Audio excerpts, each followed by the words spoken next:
All right, from the Wetzel's Automotive Traffic Center, one last look at your traffic and weather for your ride-in on this Friday morning. As right now, no accidents to report, which that's obviously a really, really good thing, and hopefully it stays that way through the rest of the day as well. As far as weather goes, chance for some thunderstorms later on this afternoon.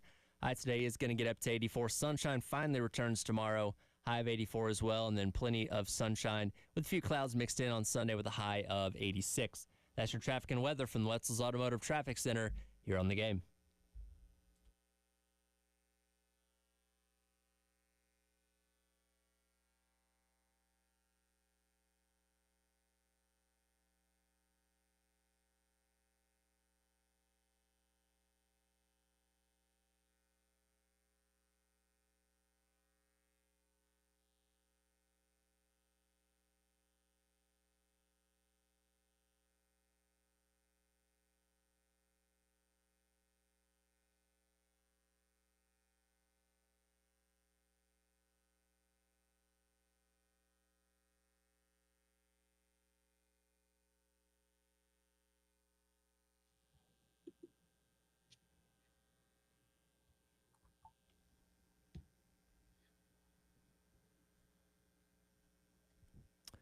Nine o'clock on your Friday morning. Welcome in. It is the Extra Point. Tyler Head and Jack Beltry along with you here on The Game. Jack, we've reached the end of May. This is our final show for the 5th month of the year. When does summer start for you? Like, I know technically, is it like June 21st? I believe it's technically the first day of summer. But when does summer actually start for you? So it is June 21st. That is the first official day. I mean, for me, when I was in school, it was usually like whenever school ended, that's when summer began. And sometimes, back in New York, that would be June like 30th. But now 30th. It went that late? Oh, dude, it would go really towards the end of June. I mean, that's how it always was because we would start after Labor Day. But now living in South Carolina, we would start obviously in mid-August and then go until probably about I think kids got out maybe like a few days ago. Mm-hmm. So, whenever school ends is typically when summer starts. But now being an adult and having a job and all that, I don't know. I think just when the weather really starts to feel like, oh man, it's warm. Yeah, it hasn't felt like summer yet, but I think maybe next week when it's actually nice out and stuff, that'll be when it starts to probably hit and feel like summer. If we're going off the weather, when we finally have that day where it's 95 degrees and 100% humidity, and you just feel that dense, summer air on you when you walk outside, that's what summer feels like to me. Oh, yeah, absolutely. And, we've had a few days so far, I would say, that probably felt like summer, like being at the softball super last weekend. Definitely had that summer feel just because I was so hot out some of those days. But I don't know. It hasn't really hit me yet that oh, man, it's going to be like this every day. Once we get into that consistent rhythm of it being 90-plus degrees, that's when summer will be here. Yeah, I just read the weather report for the weekend, and, high Sundays can be 86, but for the most part pretty nice, which I'll certainly take because, those ungodly days of insane heat are not far away. And the bad thing here in the Midlands, as we're going to talk about the football schedule here in a minute, that kind of stuff can last into October sometimes.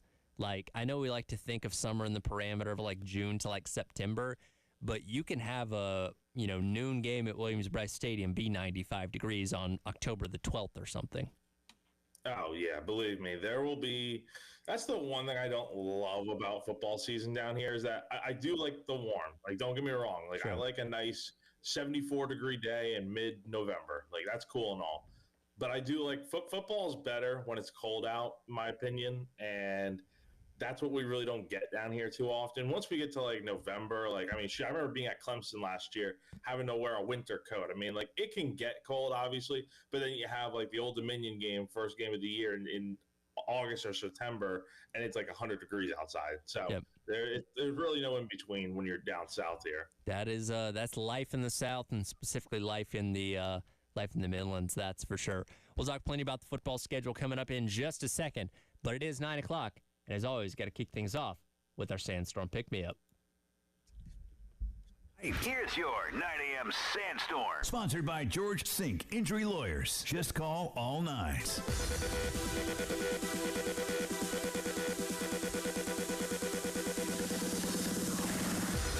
It is time for your 9 a.m. Sandstorm Pick Me Up, brought to you by South Carolina's largest injury law firm, George Sink Injury Lawyers. If you've been hurt in the car or at work, call George Sink now at 803-ALL-9. We are but 93 days away from kickoff between South Carolina and Virginia Tech to get the season started out in Mercedes-Benz Stadium. I've shared my thoughts on the fact that I really wish this game was either here in Columbia at Williams-Brice Stadium or up in Blacksburg at Lane Stadium, because you have two of the better environments in college football. Why we're playing this game in a neutral or a sterile NFL stadium is beyond me, but we're doing it, unfortunately. Yeah, I'm very interested to see what the crowd split will be there. I mean, do we think it's going to be sold out? Like, do we think like every seat's going to be filled? I haven't been to a game out there, so I really couldn't tell you if it's going to be sold out. For a season opener on a holiday weekend, probably, and it's a pretty easily navigatable venue for both fan bases. Obviously, for Carolina, it's less than 4 hours to get into Atlanta. A little bit further for Virginia Tech, but I feel like you'll get a strong contingent of people there. I imagine if it's not sold out, it'll be pretty close to it. But still, that doesn't justify this game taking place in Mercedes-Benz Stadium to me. And it's on a Sunday too, so I do wonder how that might impact the crowd in any way with people that go to church and whatnot. But it's a cool opportunity for South Carolina, regardless, to be one of the standalone games that they get to play at a place that, look, they haven't been to the SEC championship since 2010. So, and they haven't gotten to play in the SEC championship at the new stadium there. So maybe that day will come soon, but for now they get to play a season opener out there and, get the attention they definitely need and deserve after last season. And we've known for a few weeks that game will kick off at 3 o'clock. It'll be seen on ESPN, as you mentioned, on that Sunday, where it can stand alone as the only thing happening in the college football world for those couple hours that game is taking place. But as we move along later in the season, we've got our first two home games right after that. And as we found out yesterday, those games would indeed be kicking off under the lights at Williams-Brice. You know the nighttime is the right time. Preston hasn't told us, so I'm going to use it. The nighttime is the right time, according to Ray Charles, and it is indeed the right time when you're talking about Williams-Brice Stadium, as we found out again that the first two home games against South Carolina State and Vanderbilt will kick off in the 7 o'clock hour. The South Carolina State game will be at 7. It'll be streamed on either on ESPN Plus and the SEC Network Plus. And then Vanderbilt, it's in a window now that we have the ESPN contract. It'll either kick off at 7 or 7:45, either on ESPN or the SEC Network. But still, you have a pretty close time range of knowing when that game's going to start.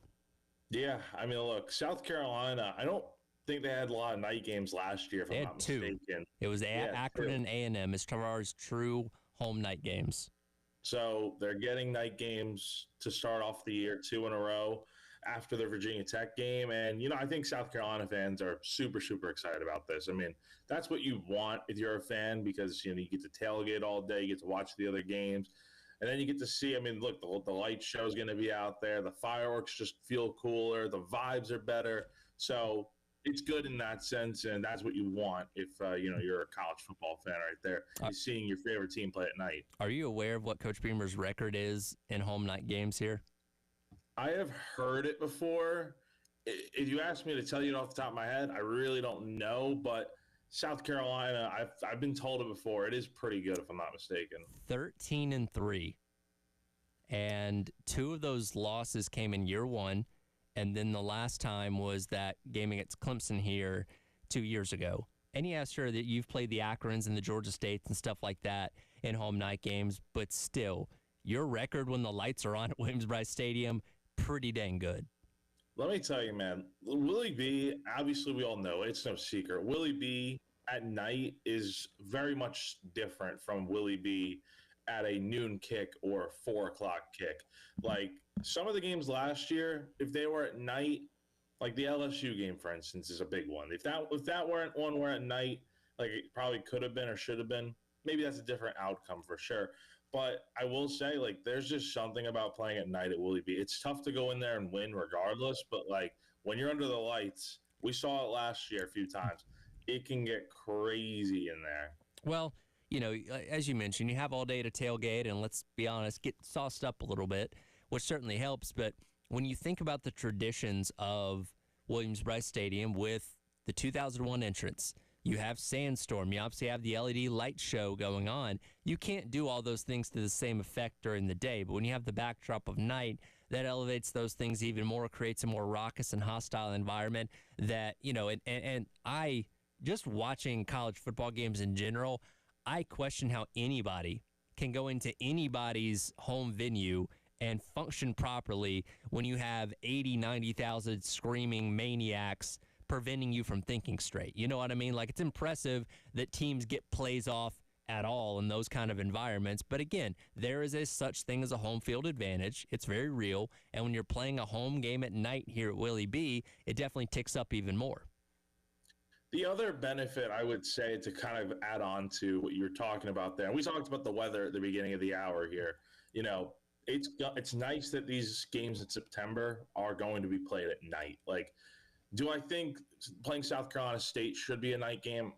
Probably not. But when you consider the fact that I don't know what the rest of the SEC is looking like in terms of night games right now for these first few weeks, I haven't gotten a full chance to look at everyone's schedule, but I can imagine a lot of these teams in the Southeast are going to have night games during these early weeks just because it's so hot during these early weeks of the season. And, for South Carolina, that's very true. I will pass along a piece of advice from my guy, Mike Yuba. With those games being at night and being as hot as it is, please mix in a water. Make sure you are hydrated and that you are not only running off of beer and liquor by the time the game starts. Yeah, well, luckily for you and I, that we will be running off of purely water the entire day. So. Now the press box does have a nice sampling of Coca-Cola beverages, so we can get our caffeine. But yes, no adult beverages for us before those games. No. The one thing I will say, and not to sound like a buzzkill here, but I from a work standpoint, and I like a good night game. Do not get me wrong, but Sure. I know you probably feel the same way about this. I hate night games as a media member because you're there until like 1 or 2 in the morning. It's probably honestly later potentially. It's insane. Yeah, and obviously you guys got to write your stories, got to go to the press conferences and stuff like that. I am able to typically dip out once the game ends, but there is something more aggravating about sitting in traffic late at night as opposed to like at 3:30 in the afternoon when you still have like the rest of the day going on. And obviously when a night game gets out, there's other big games going on around college football that I'm trying to listen to or watch to some degree while I'm sitting in traffic that you feel like you're missing out when you're waiting to get home to watch the rest of those games. So, there's a benefit to every kickoff time to some degree. And again, the atmosphere is obviously the big plus when it comes to night games. But getting out late, getting home late, that is the one, I guess, downside of it. Oh, yeah. Like, I remember A&M last year. I mean, we know how crazy that game was. I think I was up until working probably until like 5 in the morning. I mean, Yeah. like, I don't love doing that. That is not fun. It's not for the faint of heart. But you know what? The overwhelming majority of people are going to love these night games. And truly, I do like them. It is fun just to see the atmosphere and stuff. But I'd love it much more if I were a fan, but covering these games, I'd rather be able to get out after a 11 a.m. kick at, get done at like 6 o'clock. That'd be great. We'll see if we can figure out which other games might be at night for South Carolina this year, as well as look at some other early season matchups around the SEC. Coming up next, it is the Extra Point. Tyler Head and Jack Feltry with you on your Friday here on The Game.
Welcome back in.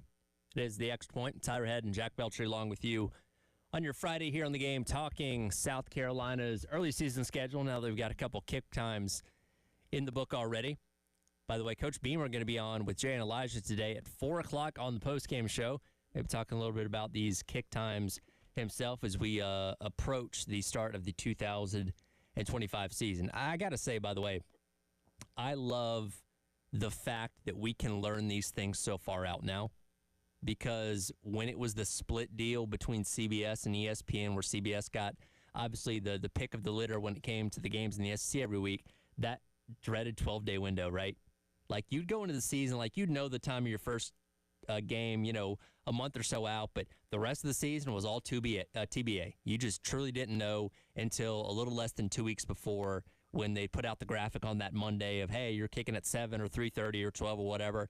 Knowing this stuff, and we don't know the specific time of the Vanderbilt game, but there's a difference between a 45-minute window and a window between 12 and 7 o'clock. You know what I mean? Like, we have a pretty good idea when most of these games are going to be happening well in advance now, which I absolutely love. And you know what the greatest thing about last year was, and I hope they do this again, because I like when they reveal the first 3 games for sure, but last year we got the full slate of potential kick times and stuff. I can't remember what the specific word they used for it is, but the time frames were all there. Like, you would know, like, okay, Alabama's going to be a day game. Ole Miss is going to be a day game, or maybe a night game. So I like the fact that, and Clemson was the only one we didn't know because it was TBA. But other than that, we knew just about every single kick time frame, which really helps when you're trying to, number one, plan out travel. Like, for media, fans, it makes it a lot easier to go ahead and book hotels and know that, okay, well, we could probably stay 2 nights, or, hey, we got to take a flight at this time. So it helps from that standpoint, but it's just a lot more convenient. You know what I mean? It absolutely is. And, now we have the 3 distinct windows. Early afternoon, which is either 12 or now they have the 12:45 kick on the SEC network, which is also a possibility as well.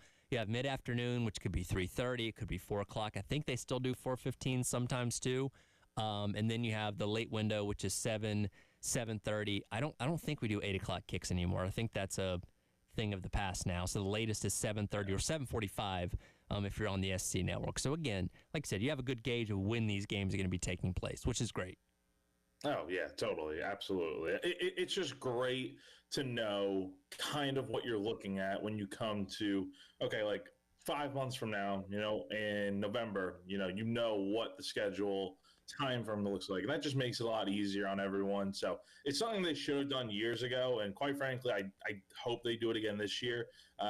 Typically, that's something that obviously we get the first 3 game times now, but hopefully here in like a month or 2, we kind of get the idea of when what the whole time frame for the season looks like in terms of what time games could potentially be. That's something that I think needs to happen every single year. It just makes it a lot easier on the consumer as well as just everyone involved. And I'm going to be interested to see how many true night games Carolina can get, especially at home. Last year they got 2. They got Akron and they got Texas A&M. And look, when you come off of a 5-7 season, I get it. You're not as hot of a commodity in the college football world, so you're not going to get as many night games. But coming off of a strong campaign, winning 9 games, having what's thought to be one of the better quarterbacks, what's thought to be one of the best defensive players on your team this year, a lot more attention on South Carolina. I'm hoping to see a couple more night games at home this year. I think I'll be honest, man. I think this is going to be the year of night games. I really do. Now, does that mean every single game is going to be a night game? Probably not. I mean, I'm sure everyone would love that, but I don't think that's realistic. Like, you look at like Kentucky, for instance. I think that is probably a day game. Oklahoma could be a night game. I personally think that's going to be a day game. Once you get into like Bama, I think is going to be a night game. Coastal, it could be literally any time, but I think that's probably like a 4 o'clock game. And then you get Clemson. I think Clemson's going to be a night game this year. I do. Don't get me wrong. I do like the noon kick for this game typically, but a night game at Willie B. South Carolina hasn't beaten Clemson at home since 2013. So it's been It's been a while, and obviously they've gotten a few wins on the road since then, but you'd really like to be able to win one of these games at home at night. And obviously they're not doing the Black Friday games, so that would have been a night game probably regardless. But if it's since it's a Saturday, I think that game probably serves well as one of the better matchups of the rivalry weekend, and would not shock me at all if that's another night game there. I could see a pathway to Oklahoma being a night game because of the quarterback battle. For those that are not familiar, John Mateer transferring in Washington State. I mean, almost kind of like Cam Ward a season ago going to Miami, being thought of as one of the better quarterbacks in this year's college football class. So maybe that dynamic of those two going head to head could move that needle towards being a night game. I agree with you. I think Kentucky, Coastal probably going to be your early kicks, like a noon type of thing. But here's the Clemson game. Obviously, the past couple of years you've had it at noon when you've been up in Clemson, and then the last time they were here in Williams-Brice Stadium was also a night game as well. So that one could really go either way, because you're also talking about rivalry weekend where there are so many big matchups over the course of that Saturday and Friday as well. When you talk about Black Friday, that it wouldn't shock me if that's a noon kick again, but it could also be 7:30. Who knows? If the teams are good, like they have been recently, I mean, I know it doesn't make any sense because last year they were both good, and look what happened. It was a noon game, but that was at Clemson. Typically, when they're at Carolina and they're pretty good teams going up against each other, it's not just like Clemson's really good and USC just has an awful year. Like, that's happened before, and those have been early kicks. Like, go back to 2019 and I think 2017 might have been a day game too. 2015, I believe, was for sure. But yeah, I mean, look, at home, two teams that are probably going to be the top 25. We're talking about long-term here, potential game day matchup, if that is kind of how things go out. I know there's Ohio State, Michigan every year, but, that's big noon, Fox, all that. Sure, ABC, ESPN, they're going to want to be at an SEC game that weekend. I just think South Carolina Clemson makes sense for that nighttime slot. But again, things can change. Both teams could have just awful years, and maybe it becomes easier to put them on at on the CW at 10 in the morning or something. Well, that's a good thing about playing in the SEC is you don't have to play on dreaded networks like the CW. Yeah. So I think Jefferson Pilot. Do you remember CSS back in the day? Nah. How long ago was that? That was like late 2000s, early 2010s.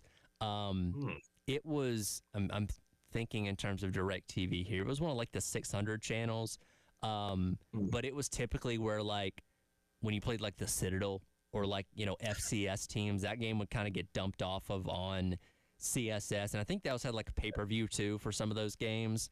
Oh my god! And the production quality was also really low, which was funny because when you watch a game on CBS or ESPN, they got all the cameras, all the microphones, sideline reporters. CSS didn't have that kind of stuff. It was very bare bones when it came to the broadcast of the games. Yeah, I mean that's typically what you get. That's kind of what CW kind of just feels like that now. But luckily, the SEC doesn't have to deal with that stuff. That's what an ACC type. Yeah, that's deal an usually. ACC thing. Another throwback here. Before the SEC network proper became a thing, I don't know what channel it was here, but in Georgia they did SEC TV on what is essentially the CW network now. It was called Peachtree TV back then in Atlanta, but it was also another low-end production-wise broadcast. And I remember their games always kicked off at 12:21 p.m. Why that specific, I don't know, but it was always going to be okay, you're playing a group of 5 team or an FCS team. And that was before, again, you had an SEC network where you could dump those games off on. So strange. Yeah. Hey man, do you want to talk about some of these other games here? What are you thinking about with some of these other kick times around the country? Yeah, so again, we got a pretty good scope of the first 3 weeks in the SEC. To no surprise, you got Texas and Ohio State big noon Saturday on week 1 to the chagrin of Ohio State fans. I think when you look at the first weekend, though, Bama FSU at 3:30, LSU Clemson at 7:30, you got a pretty good 1-2 punch there of high-profile games, assuming Florida State's actually going to be better than they were a year ago.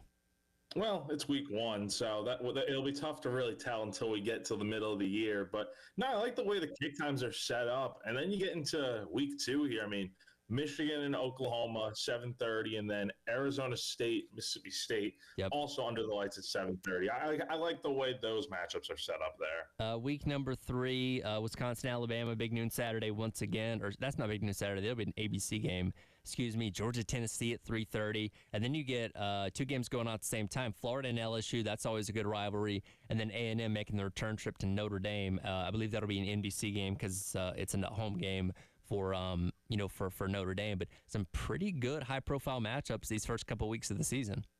Yeah, no, I like it. I like seeing these early SEC tilts too with Georgia and Tennessee and Florida and LSU. Those are typically sometimes later in the year. Because I felt like the first 3 or 4 weeks of the year last year, we're like, okay, still waiting on like that good SEC matchup to finally happen, and really wasn't until like 4 or 5 weeks in the season we finally started getting those. Well, we got South Carolina LSU last year. That was a pretty good one. That was one of them, but I felt like they were fewer and far between. Absolutely. No, I agree with you. Once October heats up and you're into the full conference schedule, that's where it really picks up a lot for sure. Get 93 days away from South Carolina getting things started against Virginia Tech. Of course, this week we've been talking about a lot of what's happened at the SEC meetings. Some updates to some rules coming away from yesterday as things close down there in Destin. We'll hit that coming up next. It is The Extra Point. Tyler Head and Jack Beltry with you on your Friday here on The Game.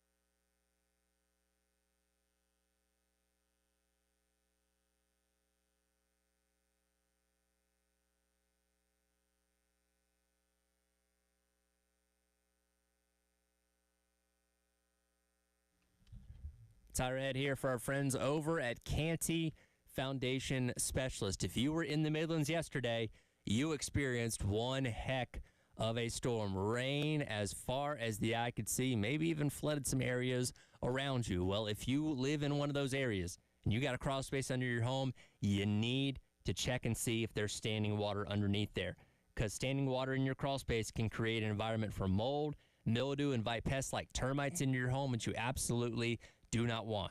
It can also affect the air that you and your family breathe inside your home, because about half of the air in your home comes through your crawl space. That's where our friends at Canty Foundation Specialist come in. Go online to schedule an appointment today at cantycanfix.com.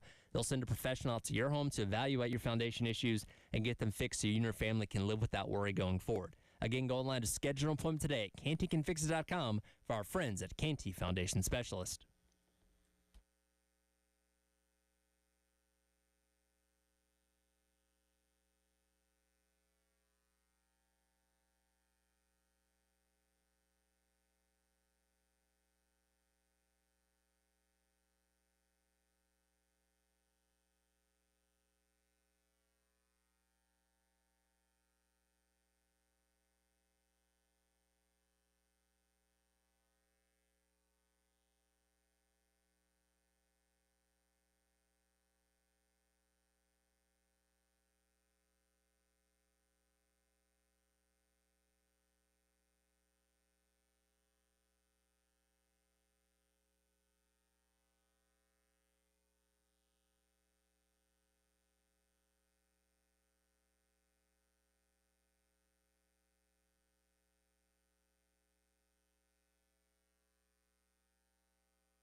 Welcome back in. It is the Extra Point. Tyler Head and Jack Beltry along with you here on your Friday on the Game. Reminder again, Coach Beamer on the postgame show with Jay and Elijah today coming up at 4 o'clock.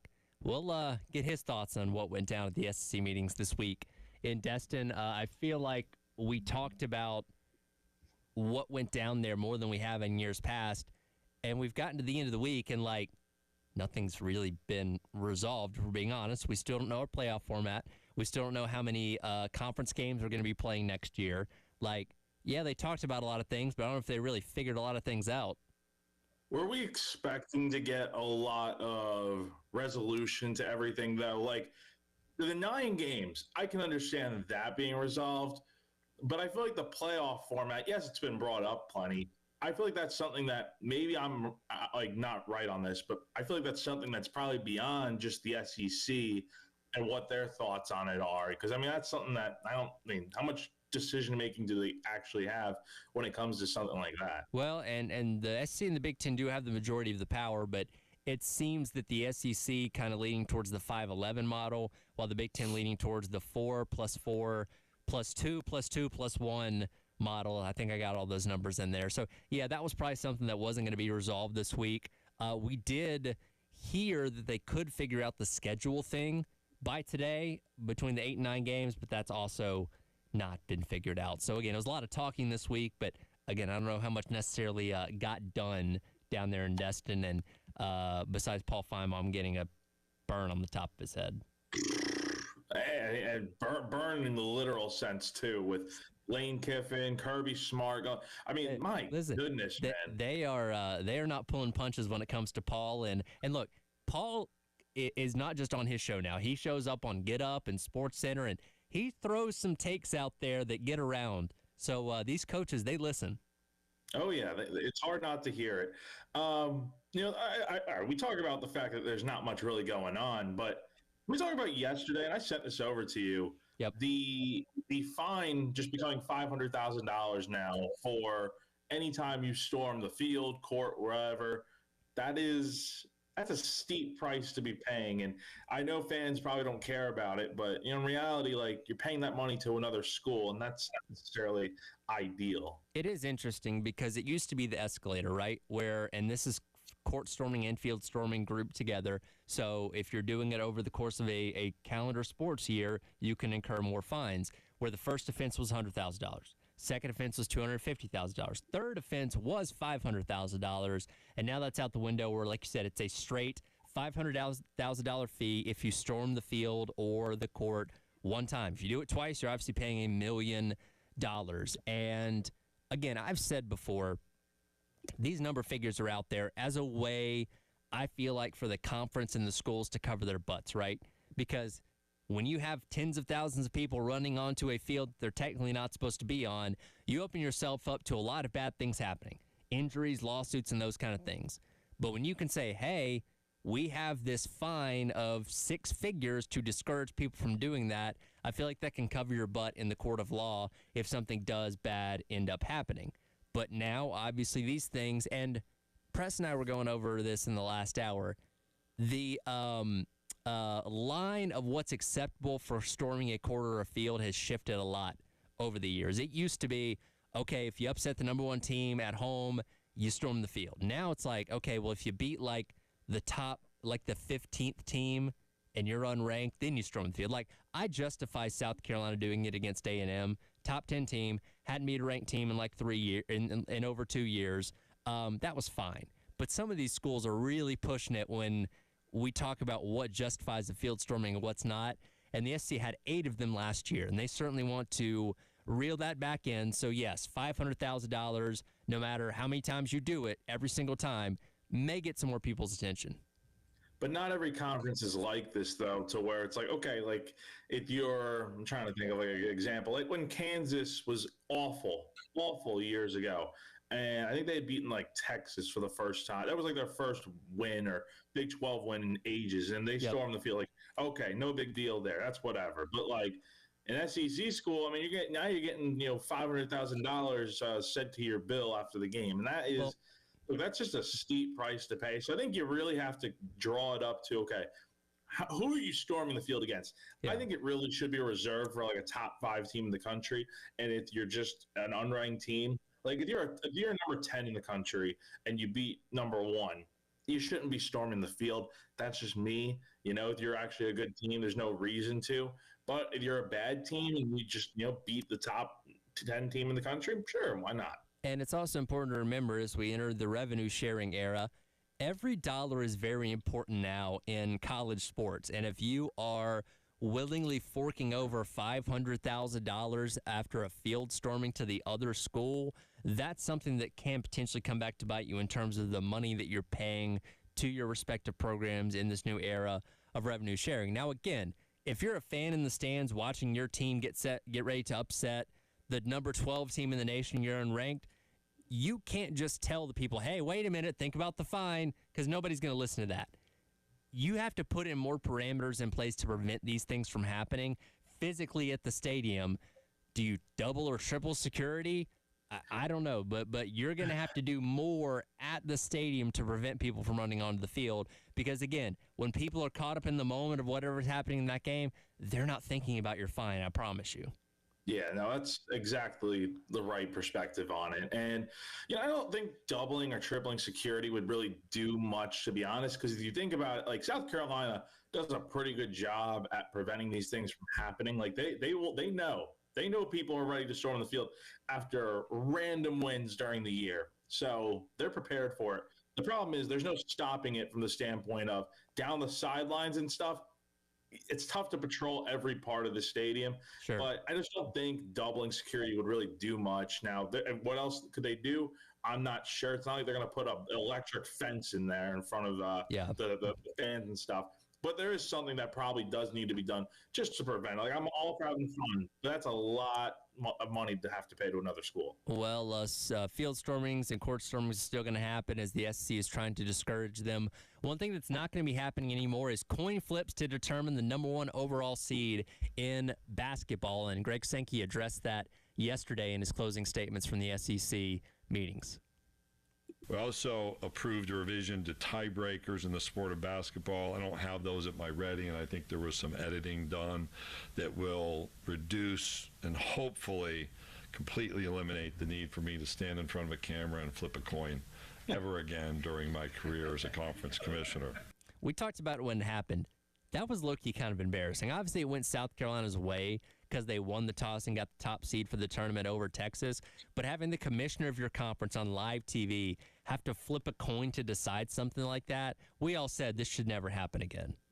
That was ludicrous that ever happened, number one. Like, it's rare for that stuff to even happen to begin with, but, like, isn't there another way to determine all this stuff? Like, can't you just look at some tiebreaker metrics or something? Like, does it really need to come down to a freaking coin flip? Like, that became such a bigger deal than it needed to be. So I was going to say the problem was last year they didn't have enough criteria. It was like 2 or 3 levels before the coin flip. Like, football has like 8 levels, right? Like, you got to put more things in place to lessen the likelihood of that happening. Yeah, no, absolutely. Like, it should never have to come down to a coin flip. And the fact that it was on TV and stuff, I mean, it's just a gimmick, honestly. And then I mean, look, did it really make that big of a difference? I don't think so, because I think South Carolina still would have won the SEC championship over Texas regardless. But, when you're talking about the path and stuff, maybe some years if that happened again, it could be more difficult to get to that point. So I just think there needs to be a better plan in place. I'm glad they're finally realizing that. Yeah, again, that was unbecoming of what should be the best conference in women's basketball to determine things that way. So I'm glad we've cleaned that up at least. Yeah, no, absolutely. Speaking of basketball, I think the tournament's about to get bigger, Jack. Charlie Baker, the president of the NCAA, is talking yesterday. We'll hear what he had to say coming up next to wrap up hour number 1 of the Extra Point on your Friday here on The Game.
it's a way to get some of the teams into the tournament who would, as at-large teams, would get in. But given the fact that we really believe in the AQ process and the opportunities that creates for everybody to have a stake in the tournaments on the men's and women's side, we definitely leave some teams out that, probably belong there. Welcome back in. It is the Extra Point. It's our Ed and Jack Belcher wrapping up hour number 1 here on your Friday on the Game. We've spent all week talking about college football playoff formats, AQs, 5-11, 4-4, 2-2, 9-7, 24, and all those other kind of things, when it was really the NCAA tournament we should have been concerned about this week. That was NCAA President Charlie Baker speaking yesterday, saying, yeah, the tournament's probably going to expand as soon as this upcoming year to potentially 72 or 76 teams. I don't like it. I don't like it at all. I think 68 is a little bit of a stretch, but come on. At what point are we really putting in teams that are in the 70s? If you can't be one of the 68 best teams in the country, and look, if you can't make it that way, that's on you. 74, 75, however many teams they want to put in, I just think that's a bit extreme. Well, here's the thing. And look, we've known tournament expansion was probably going to be on the horizon. We'd seen as much as 96 thrown out there, and we're not going that extreme. So at least they're making it a slow process instead of just, biting off another 30-plus teams or whatever it may be.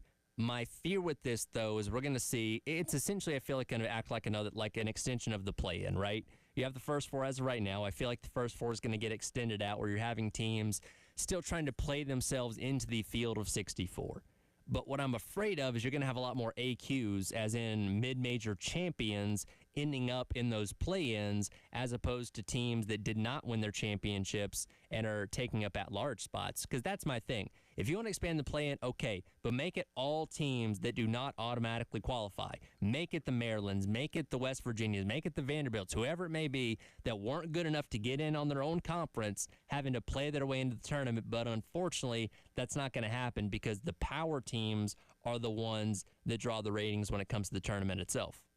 Yeah, that's where this thing is heading. It's to get more of those types of teams and compared to your smaller schools or just your regular average programs. But, again, I just think it is a bit much to, if it's just purely the play-in, fine. All right, it's not a big deal. Play your way into the actual round of 64. But, what would that look like in terms of, how much longer does the tournament go? And again, at the end of the day, we know what this is about. It's about money, and that is what it's going to be. And ratings will go up and stuff. Do you start the tournament earlier? Do you push it back a little bit? That's stuff that, still needs to be figured out, I would say. So looking at this, I have this article of the biggest snubs of this past year's tournament. West Virginia was seen as the biggest snub to not make the field of 68, and what they had somebody within their state trying to sue the NCAA over it. They went 500 in the Big 12. They lost in the opening round of the Big 12 tournament to last place Colorado. They were 53rd in KenPom, 51 in net. They went 6-10 against Quad 1 opponents, 4-3 against Quad 2.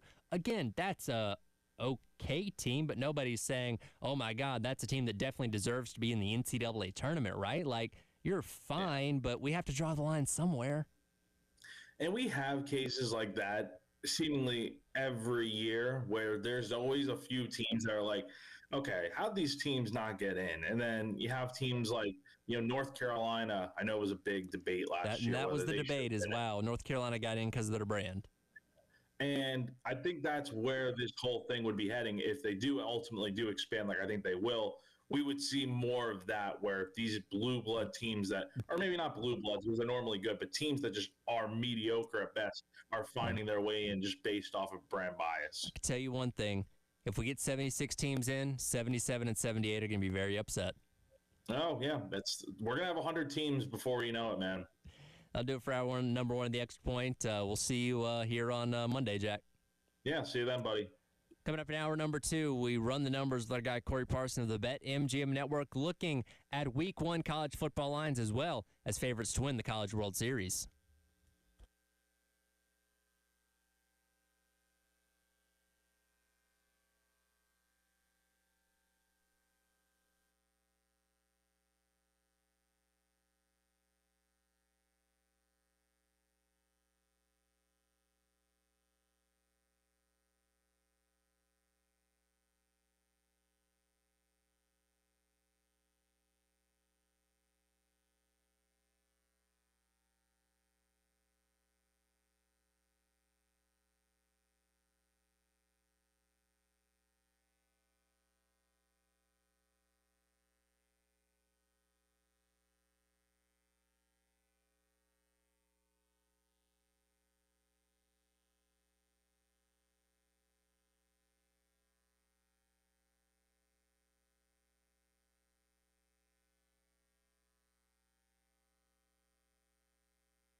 All right, welcome back in. Hour number 2. It is the Extra Point. Tyler Head along with you on your Friday. It's 10 a.m. That means it's time to run the numbers with our guy Corey Parson of the Bet MGM Network.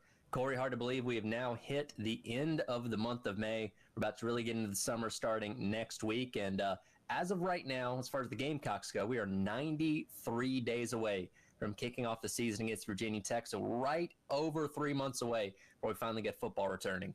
No doubt. Hello, June. So you know what that means. It's time to turn the clock. You can start to smell the two-a-days coming. And obviously, for what we do or what I like to do, you can already start to see where some of the numbers are going and stuff like that as we get ready for, you know, the two most popular sports when it comes to betting on these games, college football and the NFL. So it's good to see June here. Pretty soon we'll be in July, and then really the pads will start to get the popping in. And then once we get to August, it's full blown. So we want to get everybody up to speed before things start. So feel pretty good about where we're at right now. We got some numbers to look at. Happy to talk some week 1 college football. We talked some week 1 NFL last week. I think I made a promise that we'll get you some week 1 college football numbers. Still early stuff, you know what I'm saying? So we can still look at it and see what's going on as we get ready for week 1 and also week 0, as they say, some people. And also got a treat with some college World Series stuff as well. So if you're into that, the ping of the bat, not the crack of the bat, but the ping of the bat, you know what I'm saying? We can get some of that information to you as well. So hopefully you'll make a couple dollars this weekend as we get ready to head down to Omaha. Well, unfortunately, South Carolina baseball not a part of that this year, so I don't know how as excited people are here this time around since Carolina's not a part of it. But nevertheless, the NCAA baseball tournament always a lot of fun for sure. Yeah, no doubt. You know, it is what it is. It's not for everyone. That's okay. I haven't enough time keeping up with the Yankees before October. For sure. You know what I'm saying? Yeah, well, you know, your Yankees are doing better than my Braves are right now. So at least you got a team that's turning in the right direction. We'll see what happens, but you know how it is in New York. If you don't hoist the trophy at the end of it, it really doesn't make a difference. That's very true, and obviously came up short last year, so we'll see what happens in 2025. Let's look at some of these lines for college football and week number 1. I can't remember if I've talked about this with you or not. I know we've talked about it on some of the other shows. The early line for South Carolina and Virginia Tech, with Carolina being a 9.5-point favorite as of right now. And yes, Carolina is obviously replacing a lot from a very successful 9-win team a season ago, but did a deep dive into Virginia Tech just the other week, and they are in kind of crisis mode. Brent Pry is on the hot seat going into this year. They bring in Philip Montgomery as a new offensive coordinator, trying to get things going there. But that's a team. Defense is okay, but the offense has a lot of work to do, and one that hopefully South Carolina can obviously take care of pretty easily in week number 1. Yeah, interesting. This line sitting at 9.5 right now. Opened up at 9, pushed up to 9.5. And listen, really a ton of money and sharp money coming in on Carolina right now. 62% of the bets, well, not really, 78% of the total bets on Carolina. Only 62% of the money on Carolina to cover that big number, which is interesting. So you would say that, you know, some of the larger wagers are on Georgia Tech to cover that number. Now, that's generally typically going to happen with sharp money early in the season, trying to hit and pin on an underdog. But you kind of talked about the situation that Tech is in right now. But what I do find interesting, the total in this game right now opened up 44.5, sits at 45.5, with a ton of money on the over. With that kind of money on the over, that would lead me to believe that people are thinking that South Carolina's offense might be better than it was this year than it was last year. So that's interesting to see the sharps hopping all over that over, because when you see a big spread like that, it would tend to make you think that the under would cash, but to see the over coming in like that is a good look right there. So people are feeling good about Carolina's offense. Well, and I imagine that's pretty heavy Lenore Sellers' influence, because obviously he's being looked at as one of the best quarterbacks going into this upcoming season. Obviously, still some questions. Wide receiver, we'll see running back if Rashul Faison can get eligible and how the wide receiver group comes along. But when you have what's thought to be one of the best quarterbacks in the game, that is something that can obviously carry those positions, even if they're not up to 100% by the time the season starts. 100%. So it's good to be optimistic coming into the season. I want to see what that defense does. Obviously, a new OC coming into place, that makes a difference as well. But it does seem to be some love for the Gamecocks in Vegas. That game will be on Sunday. One of the bigger matchups of week number 1 on Saturday night. We actually just learned the other day this is going to be a 7:30 kick, I believe, on ABC. Death Valley versus Death Valley. LSU coming into Memorial Stadium in the upstate. Clemson, the 3-point favorite in the Battle of the Tigers. Yeah, definitely big times in the upstate going down that first weekend to start the season. Looking at some of the early numbers, you got Clemson laying the 3 here. LSU in these season openers have not been great. We do see some sharp money also hitting the Tigers as well. Now, I'm not really a big fan of that offense, but it is what it is. But right now, 66% of the total bets coming in on the Tigers. Well, the Tigers are the upstate with 71% of the handle coming in. If you bet Tigers, you can't lose, right? No, you really can't. With 71% of the handle early on coming in on the Tigers as well. So it looks like people feel pretty good about where Clemson is at coming into the season. So that number is probably going to hit 3.5. I know people are not looking to bet these lines now, but that'll probably hit 3.5. And then when that hits 3.5, you'll probably see some buyback on the Bayou Bengals. Again, talking to Corey Parson of the BetMGM Network, looking at some lines for week number 1 in college football. Perhaps the most anticipated matchup of that first week takes place in the Horseshoe up in Columbus, Texas and Ohio State, with a rematch of last year's semifinals. Both teams obviously replacing a lot of talent from a year ago. Arch Manning getting his first proper start. He'd started a couple games last year when Quinn Ewers was hurt against some lesser competition. First big game start for Arch Manning, going up against Julian Sang, making his first career start for Ohio State as well. And Ohio State, the home favorites at 3 points. Yeah, laying a number at home, obviously, when you lay a 3 at home, that's basically the book telling you that they look at this as an even matchup. But when you look at the betting splits right now, the public and the sharps, because that's who's hitting these numbers right now, they don't look at it as an even matchup. You see actually reverse splits on this one, with Ohio State taking 64% of the total bets as the national champions, but 64% of the money is coming in on Texas. Now, when you look at this, teams like Texas and Ohio State, it's kind of hard to figure out, because what happens is it's a lot of people in Vegas from Texas. Sure. People from Texas tend to like Texas and don't mind putting big money down on Texas. So the number could be skewed a little bit because of that. But this is probably not going to hit 3.5. If anything, you may see a 2.5 pop for Ohio State. But I would gather that this lands right on 3 as the closing number of this game right here. Then I would look at the total. Total opens up 50.5 right now, still sitting 50.5. That number's going to hit 51, might hit 52. It's a ton of money coming in on the over on that game right now. So they expect fireworks between those two Heisman Trophy candidate quarterbacks. One more game for week number 1 here. I believe this will be on Friday night. You have Georgia Tech taking on Colorado. Obviously, Colorado has been one of the big talks of college football the past couple of years.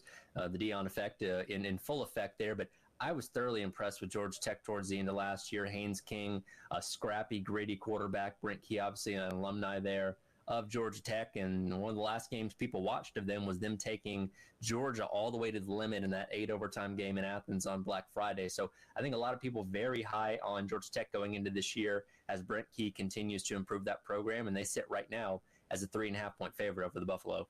Don't forget also people that were betting early in the season last year made a ton of money on Georgia Tech in their week 1 game. So people are used to making money on Georgia Tech. Now you're laying Georgia Tech plus the hook. Well, you're saying, well, this is Coach Prime without Shador. How is that going to happen? So you're getting the hook. Really, right now, 69% of the bets, 69% of the money laying on Georgia Tech. This right here is a spot where I would take the 3.5 with Colorado. I'm going to take the hook in a game like this, even though we don't know what Colorado is going to be post Shador. Now we got to really see the prime effect and what Sanders is, but heavy wagering on the under in this game. Total opens up 57.5. 85% of the money is on the under. So the under does seem like a popular bet in this one right here. If that under cashes, that would kind of lead towards the underdog cashing as well. We're running the numbers with our guy Corey Parson of the BetMGM Network. We now turn our attention to college baseball as the regionals get rolling for the road to Omaha in the 64-team NCAA baseball tournament. When you look at the overall odds as of right now, the favorites to win, Arkansas and LSU, both tied at plus 475. And two kind of interesting teams. You know, Arkansas, best batting average in the SEC. They lost their first game in the SEC tournament last week, so they do have a little bit of extra rest time. They're a team that obviously is very dangerous, as South Carolina saw this year. LSU, obviously, a team that's regularly in Omaha themselves. They are not necessarily a power team compared to others, but they scored a very high clip. And once again, South Carolina saw them just a couple weeks ago at the end of the regular season, saw what those two teams, or what that team was capable of. Yeah, both teams come in as the co-favorites in this tournament this year as we get down and get to the road to it at plus 475. Plus 475 is a good number if you're betting a favorite. I would not turn down a plus 475. Both of these teams opened up at plus 10-1 odds, with Arkansas, at 11-1. You heard that New York accent come out just now. With Arkansas opening up at 11-1, LSU opening up at 14-1. But now both of the favorites are sitting tied at plus 475. This is good hedge equity right here. I definitely, if you're really into this, I would take a little piece of both teams.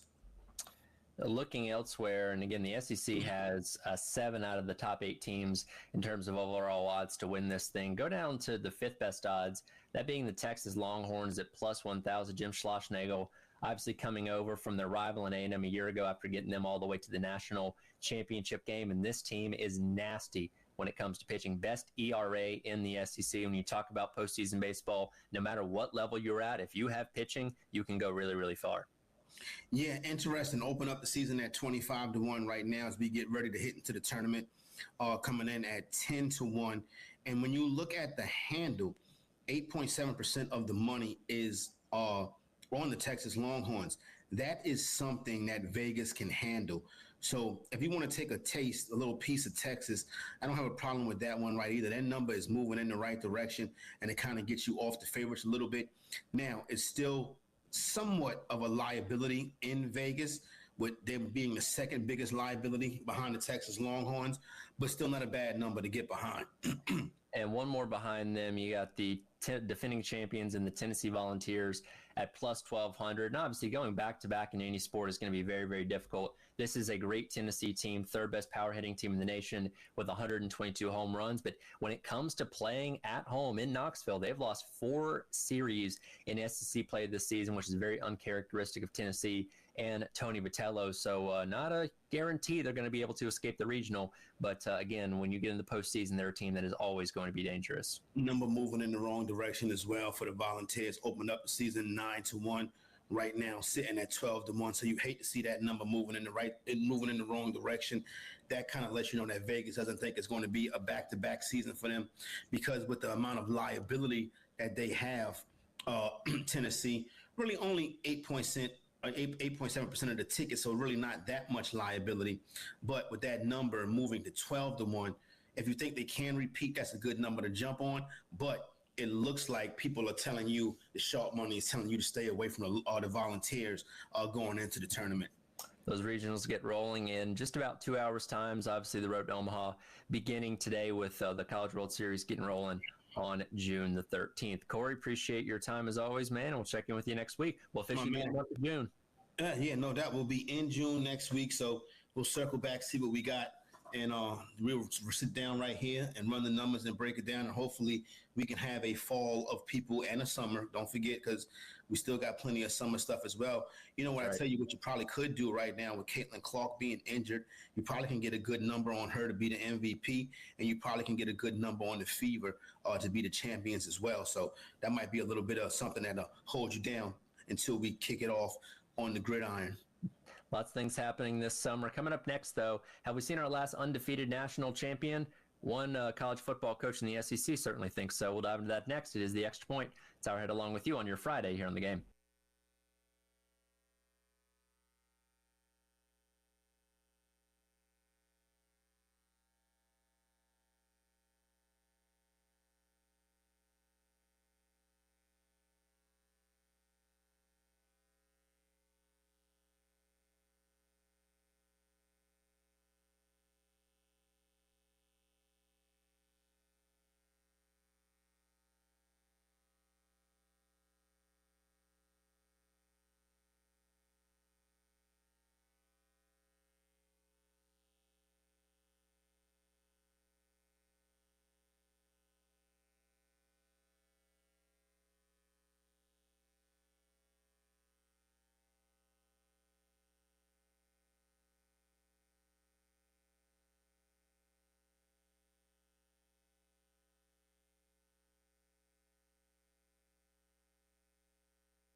Welcome back in. It is the Extra Point.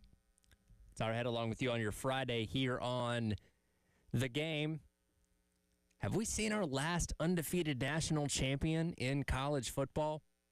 Well, this week at the SEC meetings, Steve Sarkisian thinks we indeed have. Here's what he had to say. And so the idea, I think we've all got to wrap our brain around. I don't know if we'll ever see an undefeated national champion again. If we do, that's a really good team because it's just so difficult. And it's not so, it's difficult, yes, because of the quality of the opponents you play, but it's so difficult to stay healthy that long. I mean, you're going to have teams in years like we had last year where you lose your starting quarterback. And how do you respond to your quarterback being down? Or you lose both your left tackles. That happened to us last year. Or your left tackle, then your right tackle. And do you have the depth to endure? And so I think you're going to see teams more and more now, 2 losses, 3 losses, maybe even 4 losses that get in. Not very different than the NCAA baseball tournament of what that looks like. I looked at Vanderbilt, I think, as the number 1 seed. There was a point in the season, they were 11-10. And now they're the number 1 seed in the baseball tournament. And so I don't know, and we kind of saw it in basketball this year with Florida and them winning the national. This idea of somebody's going to go 16-0 in college football, man, put a statue up somewhere of that team, because I just don't know if that's going to happen again. And I think he brings up a lot of really strong points there. By the way, this past year with Ohio State winning the national championship, that was the first double-digit loss national champion since 2007 when LSU won in that wacky 07 season where they lost in the last week of the regular season but still won the SEC championship and made the national championship and won it in the process. So, you know, a 2-loss champion in the era of the BCS and the college football playoff, obviously very, very hard to accomplish. But as he said, as you start to extend the field out, as you play tougher teams, you play more games. Like you said, we're to the point in college football where you're playing an NFL regular season almost in terms of total games that you play. His Ohio State team last year had to play 16 games and didn't play on conference championship weekend. There's a realistic chance we could have teams play 17 total games en route to winning a national championship. And look, there's a reason. Well, there's only been 1 undefeated team in NFL history, and that was the 72 Dolphins, going 16-0. 14 of those were in the regular season. Obviously, the Patriots in 07 went 16-0 before falling to the Giants when they got to the Super Bowl. Winning that many football games consecutively is a very, very hard thing to do. But as we saw in the eras of the BCS and the eras of the early iterations of the college football playoff, undefeated national champions were a little bit more of a commonplace. But you see it trickle down slowly as time goes along.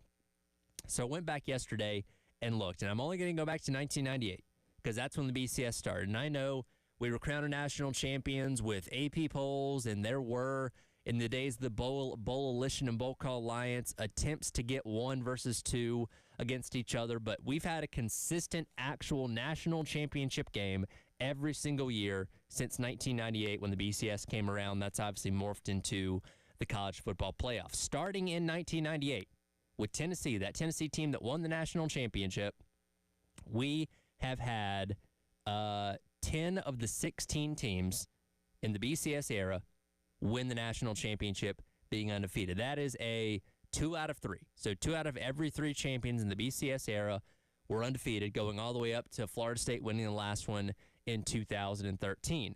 When you move things up to the college football playoff 4-team model starting in 2014, that number drops to 50%. So 5 out of the 10 teams in the 4-team college football playoff era won as undefeated national champions, the last 2 were obviously Georgia and Ohio and Michigan in 2022 and 2023 respectively. So again, the more you expand the field out, the more those numbers are going to continue to drop.